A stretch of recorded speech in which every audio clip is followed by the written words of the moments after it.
Hey Screen Rant fans, it's Ryan here with Rob. Hi there. Today we're back at it again with another MCU-themed episode of Theory Battle. If this is your first episode, here's the setup. We go head-to-head with two different movie theories and break them down for you. Then in the comments section, you guys decide which one of them is the most likely to be true. You get to be the judge, jury, and executioner, but definitely please only do those first two. Before we dive into the theories, be sure to hit that subscribe button and ring the bell if you haven't already. That'll let you stay up to date with all our new videos. So today we're going to be taking a look at two different theories relating to the demise of Thanos, which is hopefully a thing that's going to happen in Avengers 4. He was the pretty clear winner in Infinity War, and if they let him win again, I don't think any of us will be able to handle that emotionally speaking. Yeah, it was also a cool change of pace to see the heroes lose for once, but it would also be cool if that never happened again. So here are two theories about how the remaining Avengers will go about bringing down the Mad Titan. Rob, take it away with the first theory. Thank you, Ryan. The theory I'm going to present says that the Avengers will get their own Infinity Gauntlet. Oh, who's gonna wear that? My vote goes to Rocket. I'll get to that in a bit, but yeah, that would definitely look awesome. So one of the things that seems to be known about Avengers 4 is that it's going to be a time travel movie. Like an MCU version of Back to the Future. Yeah, except it probably won't have a scene where one of the Avengers brings rock and roll into the mainstream. But you're saying there's hope. The reason that we pretty much know Avengers 4 is going to be a time travel movie is that these set photos exist. That's an older Tony Stark hanging out in the 2012 Battle of New York. Yeah, pretty hard to explain that without time travel. This theory kind of focuses on the reason for their time travel adventure, as well as the probable results. So, the Avengers were kind of caught off guard with the whole snap thing. Like, they clearly weren't ready for that. Yeah, if you're ready for a fight, it usually doesn't end with you turning to dust. Now, it seems like Avengers 4 is actually going to pick up a couple of years after Infinity War. Tony has a new hairdo, and there's also an older actress playing Ant-Man's daughter, Cassie Lang. What I'm saying is that the Avengers will have had a lot of time to sit and reflect about how hard they failed. At least there's gonna be a lot more space for them to do all that thinking, you know, with half the people being dead and stuff. Too soon, Ryan, but yes. So in the movie, there's probably going to be something about Shuri and Tony analyzing the scans of Vision's Infinity Stone. Basically, they'll try to learn more about the stones and see if they can find ways to bring back all their dusted friends. And then Shuri's going to be like, okay, if we had a gauntlet and all the stones, we could totally reverse the snap. Then Tony will be like, yeah, well, Thanos has all the stones and his gauntlet kind of blew up, so that's not going to work. And then Ant-Man will show up like, what's up, guys? I just got out of the quantum realm and there are some time vortexes in there. Let's go. So they're gonna go on a quest through time to get all the stones in the past? Exactly. It's going to be kind of a mind bender, but if Doctor Strange showed us anything, it's that Marvel's actually pretty good at bending minds. So some of the Avengers are going to revisit key events where they've come in contact with Infinity Stones. There's the Battle of New York, there's the events of the first Guardians movie, there's the Reality Stone in Thor: The Dark World. Not really looking forward to revisiting that one, to be honest. This is all going to give us some awesome storytelling in Avengers 4 that'll follow kind of the opposite path of Avengers 3.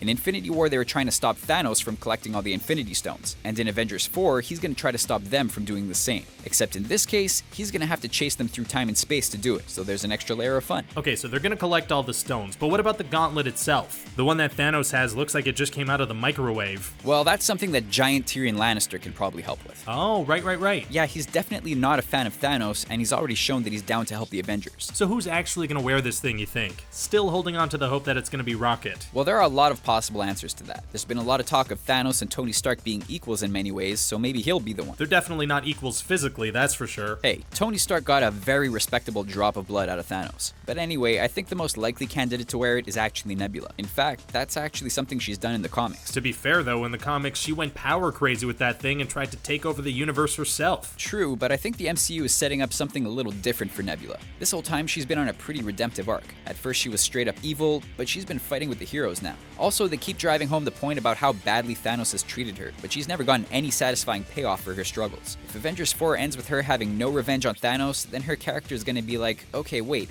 why was I even here? What's the point of me going through all this crap? They've been making her into a more sympathetic character, so it's gonna be satisfying for us to see her be the one to kill Thanos. Maybe she'll even bring her sister back to life along the way. If she's feeling generous, yeah. Alright, Rob, good theory. Thank you. So let's hear yours. Sure, well, the theory I'm presenting says that Captain America will sacrifice himself in Avengers 4. I already feel sad, but okay. Yeah, it's kind of a bummer, but it's also kind of nice in a way. So this theory kind of builds on an existing one that says that the souls of all the dusted people are now inside the Soul Stone. We know that Avengers 4 is going to have a mega fight scene where all those dust bunnies are back. So that would mean that the living Avengers somehow get the Soul Stone. But thanks to Infinity War, we know that if you want to get the Soul Stone, you need to make a sacrifice. Also, Red Skull has to be there to watch for some reason. That guy's a real creep. Anyway, according to this theory, the soul that's going to be sacrificed to get the Soul Stone this time around is going to belong to none other than Captain America, and Tony's probably going to be the one to push him off the cliff. Pretty rude. Yeah, not in a mean way or anything. Like, the idea is that Captain America's gonna volunteer, Katniss Everdeen style. Why Cap though? No offense to him, but there are other less important heroes around. Well, there are lots of reasons. The obvious one that pops up is that Chris Evans' contract is done after Avengers 4. So unless they make Cap have a horribly disfiguring accident, and the character just walks around with a super bandaged face from now on, this is probably gonna be the end of Chris Evans as Captain America. But contracts can be renewed. I mean, studios have money, and actors like money. Right, and Chris Evans has said that he'd be willing to return, but he's also expressed that he's more than ready to move on too.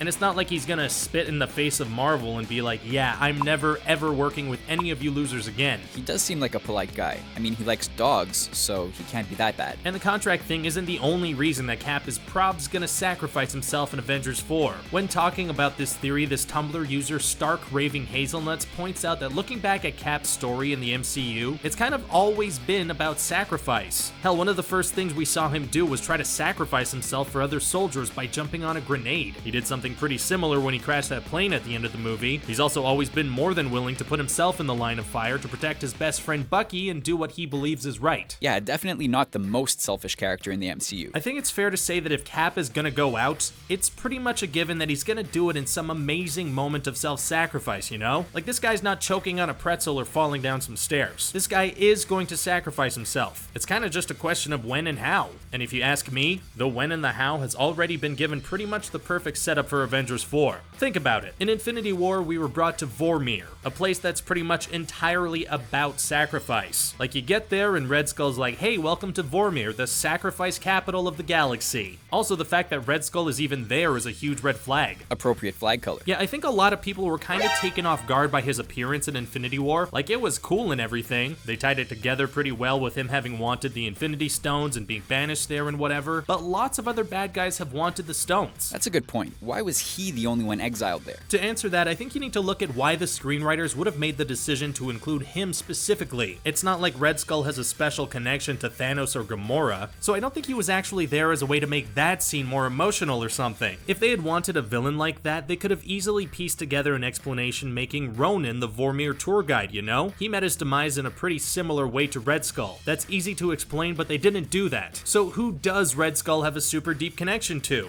His nemesis, Captain America. Oh, snap. No pun intended. Pun accomplished, though. So yeah, I think that the writers actually placed Red Skull on Vormir to set the table for what's going to be an epic scene involving Cap's demise in the next film. How much of a perfect bookend would it be for him to meet his end with a guy who was basically responsible for his first mega sacrifice in the first movie? But wait, you said that Tony is going to be the one to sacrifice him? Wasn't the whole thing that you needed to sacrifice the one thing you love? Yeah, I know it sounds weird because Cap and Tony have a history of punching each other in the face kind of a lot, but this is also something that Tumblr user explains pretty well too. See, while a lot of Cap stories have been about sacrifice, a lot of Tony's stories have been related to daddy issues. Tony Stark's life has been very much defined by Howard Stark. His father is pretty much the thing he's been most obsessed with. By sacrificing Captain America, he's basically tossing out his last actual connection to his dad. It would be a super symbolic and appropriate moment for him too. Robert Downey Jr. even said this in an interview about Tony's story in Avengers 4. I think as he gets older, he's now started to think about universal law of love that involves sacrifice. And if you think about it, Tony being willing to sacrifice himself isn't something new. That's how the first Avengers movie ended. If this is something that RDJ is bringing up as a new thing, it's probably because he's gonna sacrifice somebody else. That's something he's never done. Good theory, Ryan. Now let's go through a quick recap of both of them so people at home can make their decisions. My theory says that the Avengers will get their own Infinity Gauntlet. They're gonna travel backwards through time and collect the stones. Atri, aka Tyrion Lannister, will forge a new gauntlet for them, and Nebula will use it to kill Thanos and reverse the snap. And my theory says that Captain America is gonna sacrifice himself for the Soul Stone. It fits perfectly with the theme of his character, it explains why Red Skull was introduced in Infinity War, and Tony will be the one to sacrifice him because he's the last connection to his dad. Now it's time to turn it over to you guys in the YouTube comments section. Which of these two theories is most likely to be true? Are the Avengers gonna get a gauntlet of their own to use against Thanos? Or is Captain America gonna sacrifice himself so that Tony can get the Soul Stone? Let us know your thoughts down below. Also, let us know if you have another theory entirely as to how they're gonna bring down Thanos. Or maybe they're gonna fail again. If this is your first episode of Theory Battle, we do have other episodes on the channel that are a lot of fun. In fact, we just did one about which dead characters are going to be resurrected in Avengers 4. One of us said that Loki would come back via time travel, while the other said that Gamora is going to bust out of the Soul Stone. Don't forget to hit that like button and subscribe to the channel if you haven't already. Thank you very much for watching, and we'll see you next time. Bye-bye.